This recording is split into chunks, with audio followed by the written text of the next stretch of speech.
Hi, I'm Shonda Ramsey, your host and fellow indie author. Are you overwhelmed at the thought of publishing your book by yourself? Has fear kept you frozen in place, unable to write even the first word of your book? Not knowing the steps you need to take shouldn't stop you from writing.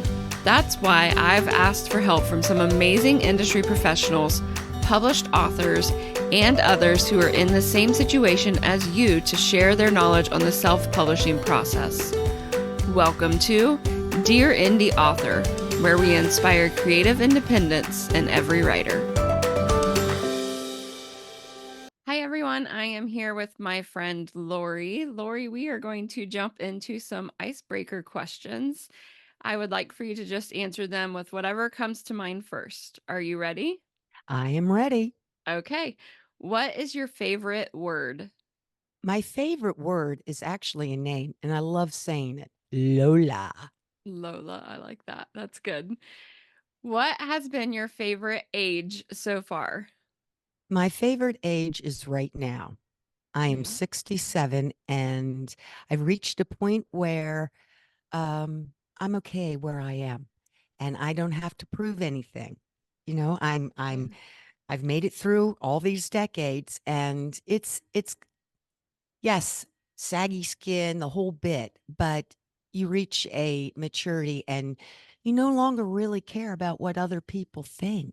You know, you're not striving for approval. You know, you've reached this maturity through Christ. Yeah. You are beautifully and powerfully made, and that's good enough. I love that. I love it. That gives me so much hope. I love that. Fall or spring? I Actually, I love both of them, but I will go with fall because the color. Well, no, I'll go with spring. I love the colors. The green. I love the The green. green. Yeah. It feels so new. Spring to me Hmm. is always new. Yes, renewal. Yes. What is your favorite dessert? Chocolate ice cream. Mm, love that. Are you a art gallery or historical museum person? Historical museum. Me too, actually. I love art galleries, but museums are where they're at for me. What motivates you the most? Writing. I Mm, like to write. Not that it's always great, it's hard work, but I enjoy doing it. I love the rhythm of putting together words. I'm not a musician. mm, I don't understand how musicians do what they do. It's like amazing to me. But I guess, you know, when you're writing, there is a certain pace, a rhythm, and I like playing with that. That motivates me. that's beautiful. I love that. What is your favorite holiday? Thanksgiving, Mm. What is your proudest accomplishment? being the mom of three boys. Mm, that's hard work. Oh, trust me, you have no idea. They're lunatics. Boys are so much fun. Red or blue? Red What is your favorite animal? dogs. Mm. What is your favorite place to write? Um, Here in my office, I'm in a loft. I like writing here, but sometimes I get sick of it. So I'll go down in the kitchen and sit at the island. So Mm. I'm kind of move around, but I start here. You start there and then move. Hmm. I Yeah. like that. What is one word to describe your book? It is an uncommon love story. Uncommon. I like that. Hmm. That's good. That's very intriguing. Would you like to take a moment and just introduce yourself? Yes, my name is Lori Keesey, and I am the author of Always Think of Me. It published in April. April. Awesome. Congratulations on that. That's really Well, thank exciting. you. Yeah. A lot of Can work. Yeah, I'm Little nerve. sure. It's a little nerve wracking, but Yeah. and yeah, we can talk about that. Just the tips and that kind of thing. But Yeah. it was nerve wracking. And you have a book coming out, and I'm sure your stomach is a little tied in knots, or maybe you're just cool, calm, and collected. And if you are, I envy you. There's nothing cool, calm, or collected about this. I I do know. really well at hiding it, but I'm with you. It is nerve-wracking. It's a lot sometimes, but it's such a huge accomplishment when you can actually finish a book, which is really awesome. Can you tell us a little bit about your book, Always Think of Me? As I said, it is an uncommon love story about a 33-year-old party boy who meets the woman of his dreams at an outdoor music festival. When they part ways, he figures he will never see her again. But then he finds himself on a supernatural mission to see her again and to stop her from doing the unthinkable. Wow, that sounds really interesting. What inspired you to write this story? A tragedy. Mm, A tragedy. The primary character, his name is TC, is based on my son who passed away 6 years ago, and it's fiction. However, I used him to paint this TC character. You know, the way he looked, the things he enjoyed, the way he spoke, everything. And so yeah, that's and when my son passed, um, he was only 33. mhm, And it my husband and I, we were devastated. And I said, why, God, did you take him? mhm, He was in the prime of his life. His life was finally turning around. I mean, he was doing well in his chosen career, and he took him. He's gone. And then that's when I landed on the theme of the book. And that theme is everybody has a purpose. I mm, know the world says, it almost implies that life has no meaning and that we're like these blobs of nothing, but we all were designed to fulfill a specific mission, and only we can fulfill that specific mission. And the failure to do that mission could prevent someone else from fulfilling their mission. So mm. that is it's life's purpose. What is your life purpose? Yeah. And that you in the book, you'll see these characters moving through the story arc and the discovery of their purpose. Wow. That's powerful. And what a beautiful way to honor his memory also. His memory will carry on through your character, which is really beautiful. Well, Shauna, and that was the point. Mhm, He look, he wasn't the easiest kid in the world. Trust me, no one is. But I really wanted to honor him. I wanted other people who never met him to kind of get a sense of who mhm, this person was. mm. And so, yeah, that was my way of doing it. That's awesome. I love that. The book deals with themes of second chances and the supernatural together. How did you blend those two elements together in your story? How did I blend the do-overs and the supernatural? Yeah, together. You know what? If I told you, then I'd give away this. It would be spoilers. That's People, when the people who've read the book, they don't expect to see what happens, how Mhm. this happened. Okay. They suspect something, but then there's a twist, and that kind of throws them. And a lot of when you read the book, there's this end part, and you realize, oh my gosh, okay, I get it. Yeah. And a lot of that was because of things that I experienced. Mm. That's actually And really I'm good. sorry, I'm vague, but No, you I don't want actually to answered it spoil. when you said with a twist. To me, that answered it to me. So you did it by making it a twist, which is really Hmm. hard to do, but really awesome to see done in a book. So I haven't read your book yet, but it's coming. So I'm going to read it. I can't wait to read Okay, awesome. And let me know it. what you think. Yeah, absolutely. Your main character, Tyrus Cow, goes on an otherworldly mission. What challenges did you face while developing that journey for him? His character arc, Mm, when I started writing, he had to change. mm, He had to change. And when I started writing, I put too many backstories, and it bogged down the whole, the plot. yeah. And boy, oh boy, I excised a lot of stuff. I probably could write a novelette with all the stuff I cut. Mhm. So that was a little difficult.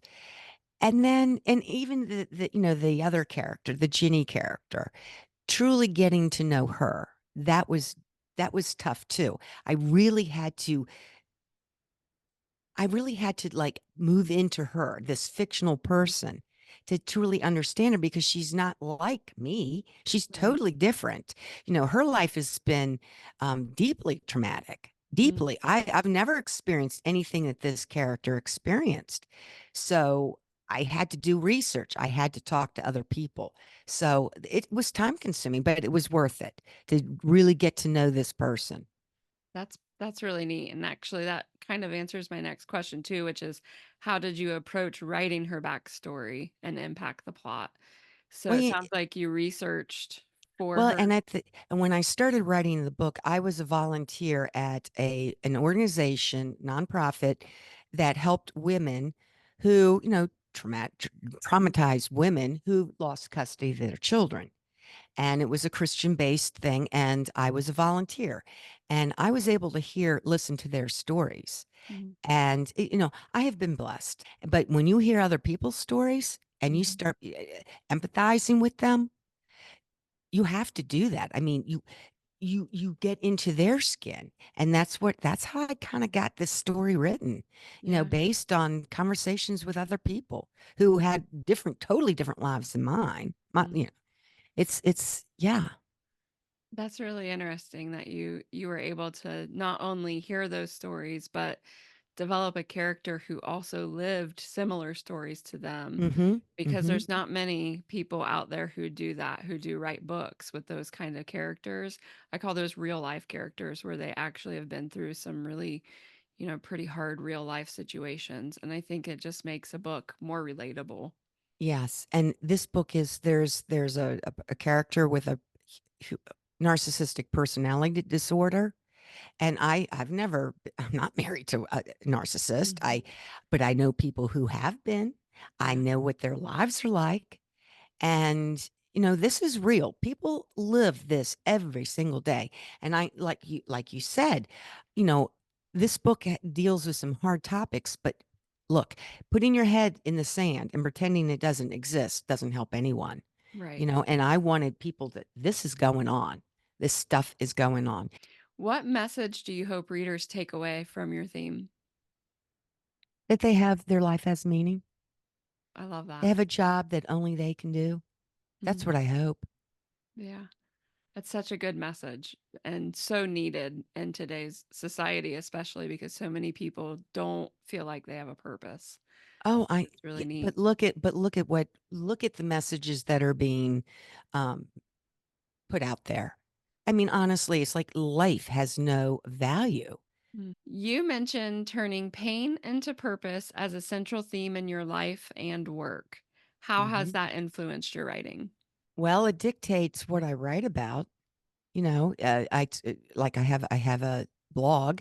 It's called The Accidental Blogger, and I started that platform probably 4 years ago, because I took all these classes, and I'm sure you've been in the publishing Mhm. industry, and I started out as a newspaper reporter, and so I've never was really in the book publishing industry, Mhm. and taking these classes, they said you need to develop a platform so people become familiar with your writing. So, and I decided, well, the book is about adversity, Mhm. a purpose. And so that's why I landed on the idea of writing about people who overcome adversity. And these blogs are meant to give people hope. Yeah. They're not. Some of the stories are terrible. I mean, I'll be honest. And we were talking earlier, and I'm thinking, oh my goodness, I'm getting burned out. Mm. Some of these stories are so hard to take. Mm. And one just met someone a few weeks ago, and her story is so horrific. And I said, I don't know if I can do this anymore. Yeah. I need to tweak that whole who I write about. Mm. And I think what I'm going to do, maybe this is kind of jumping ahead of things. I think I'm going to write about ordinary people, Mm. extraordinary, ordinary people, Oh, that you would be know, neat. Yeah. yeah, yeah, and you sometimes, yeah, everybody faces a hardship. Everyone, you're not going to avoid it, and maybe Right. that hardship, create allow them to become an extraordinary person, but it won't dwell so much on what the actual trauma was. I don't. Yeah. I'm just done with writing about that. Yeah. You need a break from that. That's a really hard thing to write about. So I understand that completely. Um, as a former NASA media professional and journalist, how has your background shaped your approach to writing fiction? Or has it? It has. I always, when I was in high school, we did Ernest Hemingway, Mm, Fitzgerald, whatever. I always admired Hemingway's writing because it was very clipped, and he had a journalistic background as well. So I do like smaller sentences, mm, more clipped. I think it keeps people going through, and also like smaller paragraphs. yeah, That's also journalism. Usually you have a one sentence paragraph. mhm, Otherwise, it's very difficult for the reader to read it. Big, huge chunks of copy turn me off. I yeah. can't read it. It's just too much. So I agree that's with that. that's how. Yeah, Yes, that absolutely influenced me. that's really neat. What was the most challenging part of writing Always Think of Me? Getting writing about some of the scenes, because they were very personal, Mm, and you're boohooing as you're writing right. because you're kind of reliving. So in the book, there are, again, it is a work of fiction, but you write about what you know, and Mhm, I know that, and so I wrote about that. Some of these scenes, and some of them were very difficult to write. mhm, And you read the novel, you will see what I'm talking about. mhm. Yeah. Writing about personal loss is incredibly difficult. How did you navigate your emotions while working on the book? Well, I think Mhm. I was crying Yeah, sometimes. you released it. I released it. It was cathartic to write that book. Yeah. Very cathartic.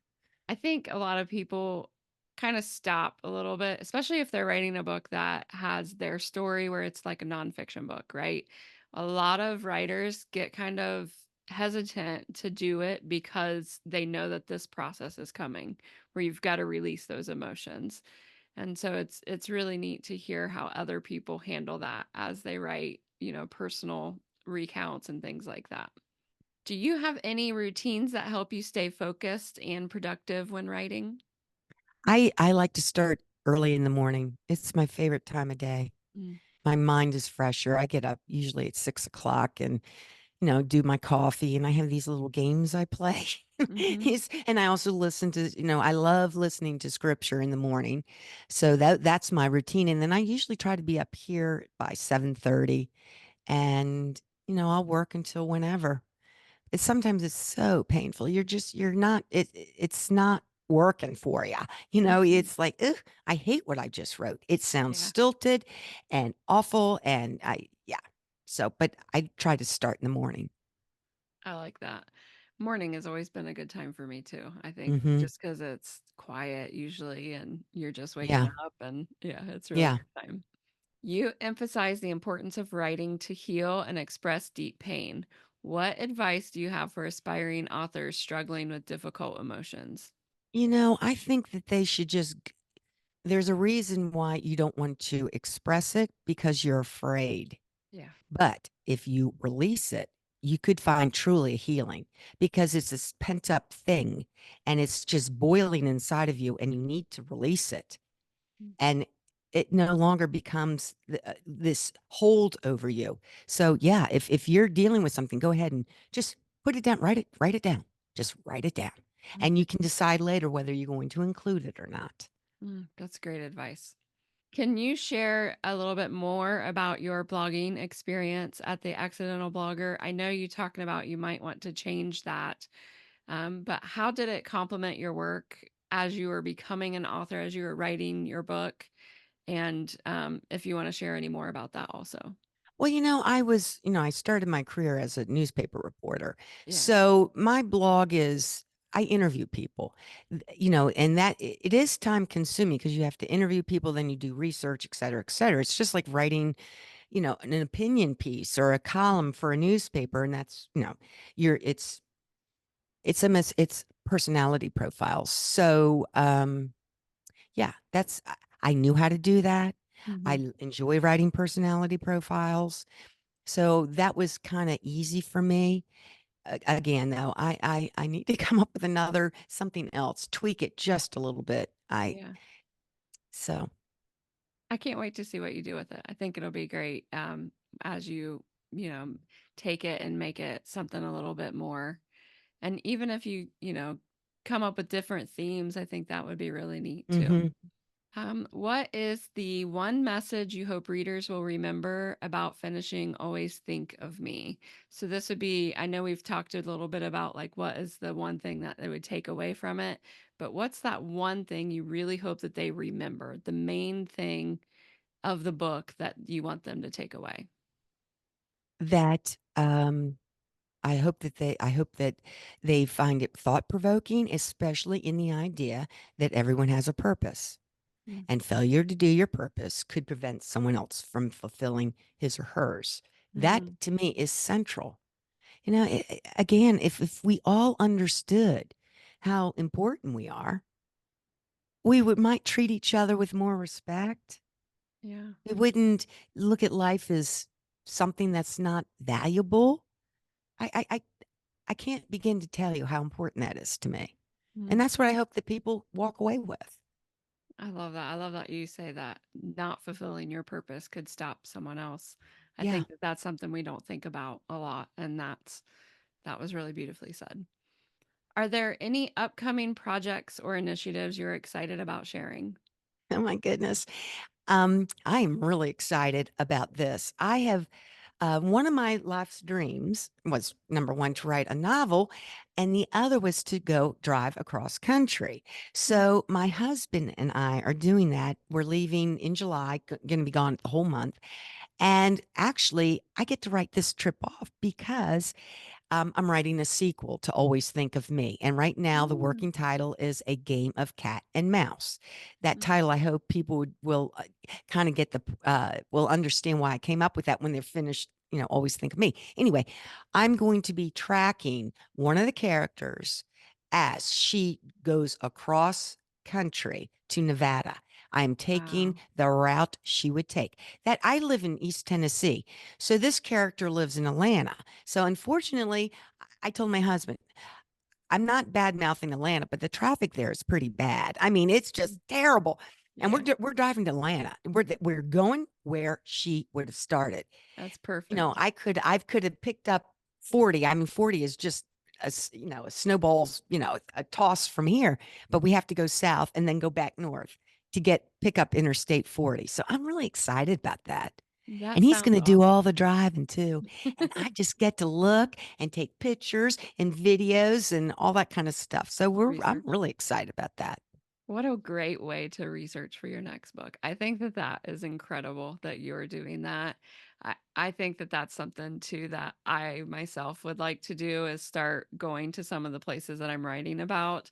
I've Yeah. got some other works that I'm doing that are fiction also. And so I think that in order for me to really submerge myself into their world, it would be Hmm. so neat to do trips to Yeah. go to there. And and the people who are they people that this character would meet along the way.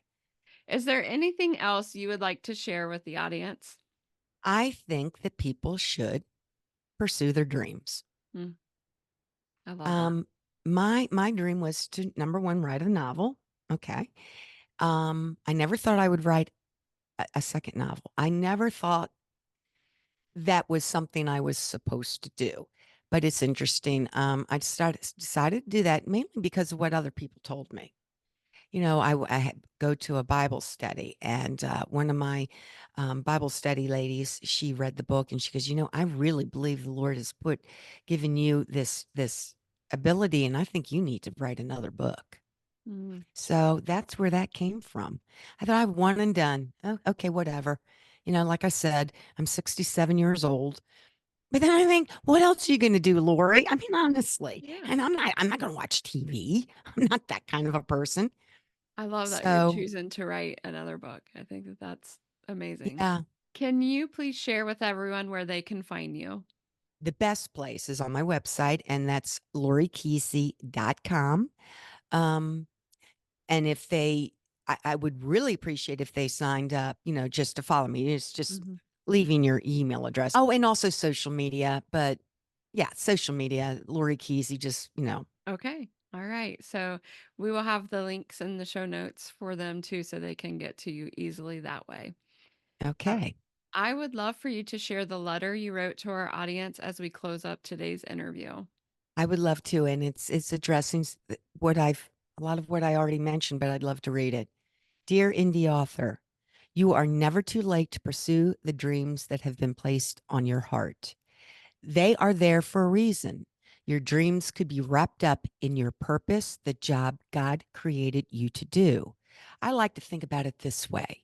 If I don't fulfill my purpose, I might prevent someone else from achieving his or hers. In a sense, we are threads. Without my thread or yours, the picture, the design remains incomplete. Follow your dreams, complete the picture. Thanks for listening. I'm your host, Shonda Ramsey. For the show notes and links, head over to shondaramsey.com and don't forget to join in on the conversations on Facebook. Be sure to subscribe so you don't miss a show and write a review where you listen to podcasts.